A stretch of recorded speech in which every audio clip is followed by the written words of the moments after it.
Hello Libra, Sun, Moon, Rising, and Venus signs. Kamusta kayo? Sana po nasa mabuti kayong kalagayan.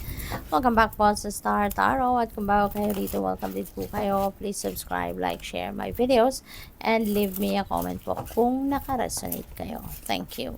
So this is a timeless reading po. So kung kailan ninyo ito mapanood, that's when the messages are meant for you. Wheel of Fortune, napakaganda. This is super bongga, no? Libra na Wheel of Fortune kasi mababalot kayo ngayon ng swerte, you know?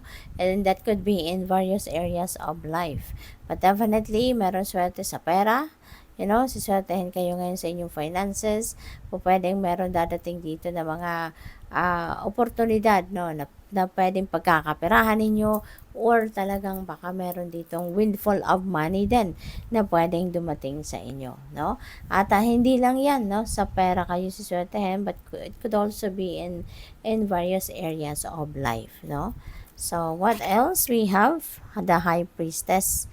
Ayan. So, makinig kayo po, no, sa inyong intuition. Make sure na pagtiwalaan ninyo kung ano yung maririnig ninyo sa inyong intuition. Kasi ito yung ito yung guidance sa inyo ng Divine Universe. Ito yung gabay sa inyo ng Divine Universe na ito yung po pwedeng pagtuunan ninyo ng pansin, no, yung mga mensahe sa inyo rather than yung mga sinasabi sa inyo mga marites or marisol, hindi ba? Kaya pakinggan ninyo ito kasi gagabayan kayo ng universe ngayon on how you are going to run your life sa ngayon. Okay? So, what else? We have 8 of Wands. Ayan. So, this is a fast-moving energy. Diba? Meron tayong pagbabago. May mga changes dito na pwedeng mangyari sa iba't ibang parte ng buhay ninyo. And that might happen in a fast pace, no? With the 8 of Wands.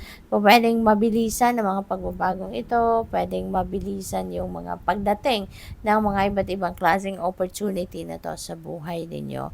So, marami ditong pwedeng iba't ibang pangyayari na mag-unfold, no, right before your eyes sa ngayon, including travel. Baka biglaan meron kayong biyahe, 'di ba? Kasi baka kunyari sa trabaho, baka nagka-diferensya yung boss ninyo. Kunyari yung boss ninyo ang pupunta, a-attend sa kung saan mang kunyari convention or mga seminars, mga ganon. At diba? Instead na siya ang pupunta, baka ikaw yung uutusan na ikaw na lang ang mag-represent sa kanya, no? At mag-represent sa inyong kumpanya. So, po pwedeng ganun. So, it could be an impromptu travel dito na napipick up ko for some of you. Kaya, good luck po. So, tignan natin kung ano pa ang mga mensahe para sa'yo. And before that, I would like to say hi and say thank you din sa inyo po for subscribing to my channel. And if you haven't subscribed yet, subscribe na po kayo. And there is also a join button sa baba ng video, no? Kung gusto po ninyong register, mag-member, you know, so yun na po ay kiklik ninyo. So, what else? We have justice. Ayan. So, justice will be served. Kung ano man itong pinaglalaban ninyo, saan man, no? Sa opisina man, sa pamilya man, sa korte man, kung meron kayong ipinaglalaban, sa ngayon, no, rest assured, no, that there is going to be a win-win situation dito, no? So, pwede na kung ano yung pinaglalaban ninyo rito, yan ay makukuha ninyo.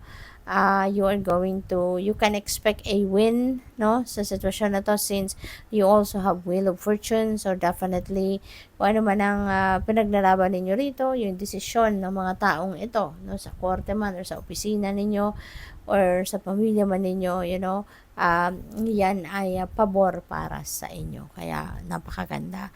And also Libra, so this is your energy as well, no? So, feeling ko dito, magiging maganda, maayos talaga ang inyong sitwasyon.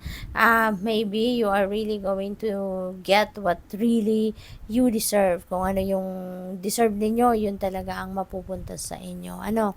So, what else? We have courage. Ayan. So, lakasan ninyo ang inyong loob. Okay? Lakasan ninyo ang inyong loob. Tatagan ninyo ang inyong dibdib. Kasi, kailangan ninyo na lumaban, 'di ba? Kailangan ninyo na lumaban ng patas, kailangan ninyong harapin ang mga problema kung meron man at kung meron man mga challenging situations dito, no? Malalagpasan ninyo yan. Baliwala lang yan sa'yo. Kaya kailangan lang na tatagan ninyo ang inyong loob para maharap ninyo ito squarely. So, what else? We have peace. You will be peace. No? So, maganda to.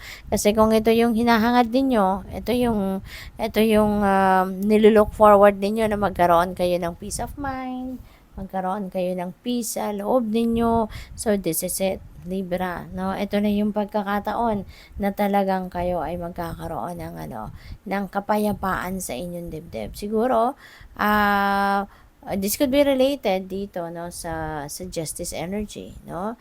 Na dito, hindi siguro kayo mapakali, 'di ba? Kasi nga, ongoing pa kung ano man ang pinaglalaban ninyo, ongoing pa ang proseso, pero you will be at peace kasi baka talagang ilabas na ng korte kung meron kang pinaglalaban sa korte, ilabas na ng korte ang kanyang desisyon, no? So that is possible.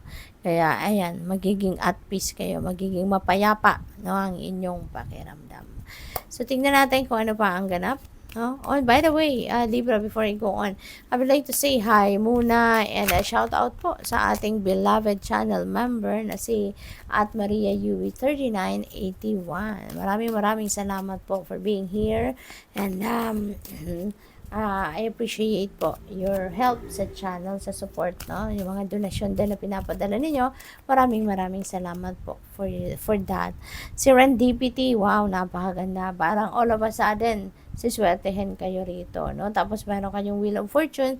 So definitely, napakaganda ng pwedeng mangyari dito sa buhay ninyo. Magugulat na lang kayo na wow, ang daming blessings. Wow, no? Yung mga bagay na gusto mong makuha, gusto mong ma-receive ay bubulagain ka na lang, nandyan na, diba? So, sobrang swerte ang pwedeng ma-achieve ninyo rito, no? Libra. So, we have clean it up. Ayan. You also need to do some kind of decluttering in your life sa ngayon, no? Decluttering your physical space, decluttering yung tinitirhan ninyo, yung kwarto ninyo, yung salas ninyo, yung kitchen ninyo, mga cupboards ninyo, mag-declutter na kayo sa ngayon. Pwedeng yun din ang gusto ninyong gawin, no? Talaga, baka nakaplano na kayo na in the next few days, maglilinis talaga ako ng tirahan ko, maglilinis ako ng living space ko.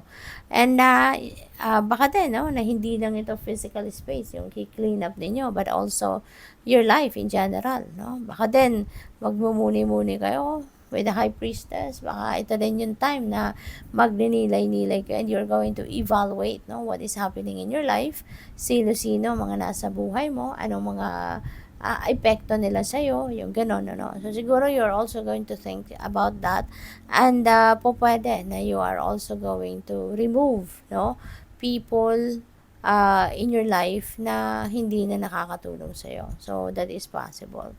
So, what else? Tingnan natin kung ano pa. We have to the sea. Wow. So, napakaganda nito. This is an energy of surrender, no? Siguro ngayon, mas magdedesisyon kayo na mag-surrender na lang kayo sa natural ebb and flow of life. Siguro napapansin din ninyo na the more na kayo yung parang pinipilit ninyo kung ano yung gusto ninyo mangyari sa gustong maging outcome ng mga sitwasyon, no? The more siguro na ginagawa ninyo yon, the more na pinipilit ninyong mangyari, gusto ninyong mangyari, baka mas lalong nabubulilyaso, baka mas lalong nadiderail, no? Yung gusto ninyong mangyari. Kaya po pwede ngayon na you're realizing na, teka lang, parang hindi na to umuubra, diba? So, I'd rather surrender. I'd rather iasa ko na lang, no? Ialay ko na lang sa universe ang lahat, no? So, good luck po. Thank you for watching. Love and light. Namaste.